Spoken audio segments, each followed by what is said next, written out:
Hey, lovely. The other night when I read you a bedtime story, you fell asleep so fast. So, I thought tonight we might finish it. Does that sound good? Okay. Now, close your pretty eyes. Lay your head against the pillow.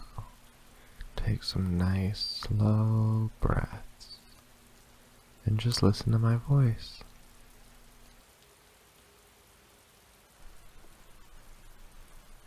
Near the house where they lived, there was a wood, and in the long June evenings the boy liked to go there after tea to play. He took the Velveteen Rabbit with him, and before he wandered off to pick flowers or play at brigands among the trees, he always made the rabbit a little nest somewhere among the bracken, where he would be quite cozy. For he was a kind-hearted little boy, and he liked Bunny to be comfortable. One evening, while the rabbit was lying there alone, watching the ants that ran to and fro between his velvet paws in the grass, he saw two strange beings creep out of the tall bracken near him. They were rabbits, like himself, but quite furry and brand new. They must have been very well made, for their seams didn't show at all, and they changed shape in a very queer way when they moved. One minute they were long and thin, and the next minute fat and bunchy, instead of always staying the same like he did. Their feet patted softly on the ground, and they crept quite close to him, twitching their noses while the rabbit stared hard to see which side the clockwork stuck out, for he knew that people who jump generally have something to wind them up. But he couldn't see it.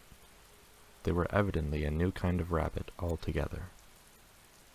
They stared at him, and the little rabbit stared back, and all the time their noses twitched. "Why don't you get up and play with us?" one of them asked. "I don't feel like it," said the rabbit, for he didn't want to explain that he had no clockwork. "Huh," said the furry rabbit, "it's as easy as anything," and he gave a big hop sideways and stood on his hind legs. "I don't believe you can," he said. "I can," said the little rabbit. "I can jump higher than anything." He meant when the boy threw him, but of course he didn't want to say so. "Can you hop on your hind legs?" asked the furry rabbit. That was a dreadful question, for the Velveteen Rabbit had no hind legs at all. The back of him was made all in one piece like a pincushion. He sat still in the bracken and hoped that the other rabbits wouldn't notice. "I don't want to," he said again. But the wild rabbits have very sharp eyes, and this one stretched out his neck and looked. "He hasn't got any hind legs," he called out. Fancy a rabbit without any hind legs, and he began to laugh. "I have," cried the little rabbit. "I have got hind legs. I'm sitting on them." "Then stretch them out and show me, like this," said the wild rabbit, and began to whirl round and dance, till the little rabbit got quite dizzy. "I don't like dancing," he said. "I'd rather sit still." But all the while he was longing to dance, for a funny new tickly feeling ran through him, and he felt he would give anything in the world to be able to jump about like these rabbits did. The strange rabbit stopped dancing, and came quite close. He came so close this time that his long whiskers brushed the Velveteen Rabbit's ear, and then he wrinkled his nose suddenly, and flattened his ears, and jumped backwards. "He doesn't smell right," he exclaimed. "He isn't a rabbit at all. He isn't real." "I am real," said the little rabbit. "I am real. The boy said so." And he nearly began to cry. Just then, there was a sound of footsteps, and the boy ran past near them, and with a stamp of feet and a flash of white tails, the two strange rabbits disappeared. "Come back and play with me," called the little rabbit. "Oh, do come back. I know I am real." But there was no answer. Only the little ants ran to and fro, and the bracken swayed gently where the two strangers had passed. The Velveteen Rabbit was all alone. "Oh dear," he thought. "Why did they run away like that? Why couldn't they stop and talk to me?" For a long time he lay very still, watching the bracken and hoping that they would come back, but they never returned. And presently the sun sank lower and the little white moths fluttered out, and the boy came and carried him home. Weeks passed, and the little rabbit grew very old and shabby, but the boy loved him just as much. He loved him so hard that he loved all of his whiskers off, and the pink lining to his ears turned gray, and his brown spots faded. He even began to lose his shape, and he scarcely looked like a rabbit anymore, except to the boy. To him, he was always beautiful, and that was all that the little rabbit cared about. He didn't mind how he looked to other people, because the nursery magic had made him real, and when you are real, shabbiness doesn't matter. And then, one day, the boy was ill. His face grew very flushed, and he talked in his sleep, and his little body was so hot that it burned the rabbit when he held him close. Strange people came and went in the nursery, and a light burned all night, and through it all the little velveteen rabbit lay there, hidden from sight under the bedclothes, and he never stirred, for he was afraid that if they found him, someone might take him away, and he knew that the boy needed him. It was a long, weary time, for the boy was too ill to play, and the little rabbit found it rather dull with nothing to do all day. But he snuggled down patiently and looked forward to the time when the boy should be well again, and they would go out into the garden amongst the flowers and the butterflies, and play splendid games in the raspberry thicket like they used to. All sorts of delightful things he planned, and while the boy lay half asleep, he crept up close to the pillow and whispered them in his ear, and presently the fever turned, and the boy got better. He was able to sit up in bed and look at picture books, while the little rabbit cuddled close to his side, and one day they let him get up and dress. It was a bright, sunny morning, and the window stood wide open.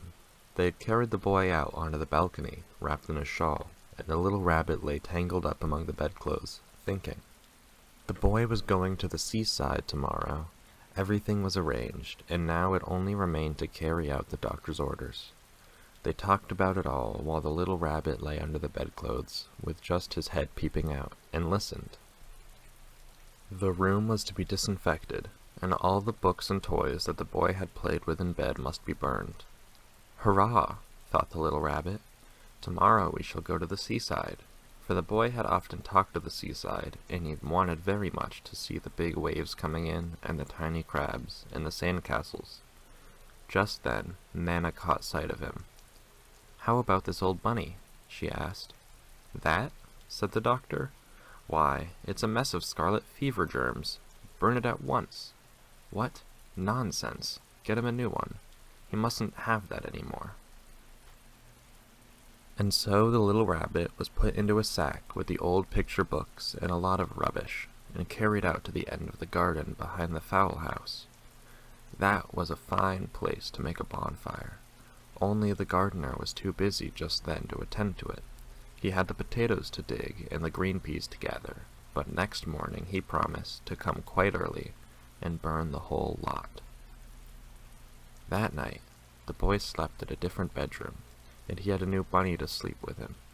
It was a splendid bunny, all white, plush, with real glass eyes, but the boy was too excited to care very much about it, for tomorrow he was going to the seaside, and that in itself was such a wonderful thing that he couldn't think of anything else. And while the boy was asleep, dreaming of the seaside, the little rabbit lay among the old picture books in the corner behind the fowl house, and he felt very lonely. The sack had been left untied, and so by wriggling out a bit, he was able to get his head through the opening and look out. He was shivering a little, for he had always been used to sleeping in a proper bed, and by this time his coat had worn so thin and threadbare from hugging that it was no longer any protection to him. Nearby, he could see the thicket of raspberry canes growing tall and close like a tropical jungle, in whose shadow he had played with the boy on bygone mornings. He thought of those long sunlit hours in the garden, how happy they were, and a great sadness came over him. He seemed to see them all pass before him, each more beautiful than the other, the fairy huts in the flower bed, the quiet evenings in the wood when he lay in the bracken and the little ants ran over his paws, the wonderful day when he first knew that he was real. He thought of the skin horse, so wise and gentle, and all that he had told him. Of what use was it to be loved and lose one's beauty and become real if it all ended like this? And a tear, a real tear, trickled down his little shabby velvet nose and fell to the ground. And then a strange thing happened, for where the tear had fallen, a flower grew out of the ground. A mysterious flower, not at all like any that grew in the garden. It had slender green leaves the color of emeralds, and in the center of the leaves a blossom like a golden cup. It was so beautiful that the little rabbit forgot to cry, and just lay there, watching it. And presently the blossom opened, and out of it there stepped a fairy. She was quite the loveliest fairy in the whole world. Her dress was of pearl and dewdrops, and there were flowers round her neck, and in her hair. And her face was like the most perfect flower of all. And she came close to the little rabbit, and gathered him up in her arms, and kissed him on his velveteen nose that was all damp from crying. "Little rabbit," she said, "don't you know who I am?" The rabbit looked up at her, and it seemed to him that he had seen her face before, but he couldn't think where. "I am the nursery magic fairy," she said. "I take care of all the playthings that the children have loved. When they are old and worn out, and the children don't need them anymore, then I come and take them away with me, and turn them into real." "Wasn't I real before?" asked the little rabbit. "You were real to the boy," the fairy said, "because he loved you. Now you shall be real to everyone." And she held the little rabbit close in her arms, and flew with him into the wood. It was light now, for the moon had risen, and the forest was beautiful, and the fronds of the bracken shone like frosted silver. In the open glade between the tree trunks the wild rabbits danced with their shadows on the velvet grass. But when they all saw the fairy, they stopped dancing, and stood round in a ring to stare at her. "I've brought you a new playfellow," the fairy said. "You must be very kind to him, and teach him all he needs to know in Rabbitland, for he is going to live with you for ever and ever." And she kissed the little rabbit again, and put him down on the grass. "Run and play, little rabbit," she said. But the little rabbit sat quite still for a moment and never moved, for when he saw all the wild rabbits dancing around him, he suddenly remembered about his hind legs, and he didn't want them to see that he was all made in one piece. He did not know that when the fairy kissed him that last time, she changed him altogether, and he might have sat there a long time, too shy to move, if just then something hadn't tickled his nose, and before he thought what he was doing, he lifted his hind toe to scratch it. And he found that he actually had hind legs. Instead of dingy velveteen, he had brown fur, soft and shiny. His ears twitched by themselves, and his whiskers were so long that they brushed the grass. He gave one leap, and the joy of using those hind legs was so great that he went springing about the turf on them, jumping sideways and whirling around as the others did, and he grew so excited that when at last he did stop to look for the fairy, she had gone. He was a real rabbit at last, at home with the other rabbits. Autumn passed, and winter, and in the spring, when the days grew warm and sunny, the boy went out to play in the wood behind the house, and while he was playing, 2 rabbits crept out from the bracken and peeped at him. One of them was brown all over, but the other had strange markings under his fur, as though long ago he had been spotted, and the spots still showed through. And about his little soft nose and his round black eyes there was something familiar, so that the boy thought to himself, "Why, he looks just like my old bunny that was lost when I had scarlet fever."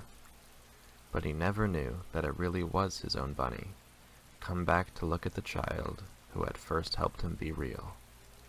The end. Good night, cutie.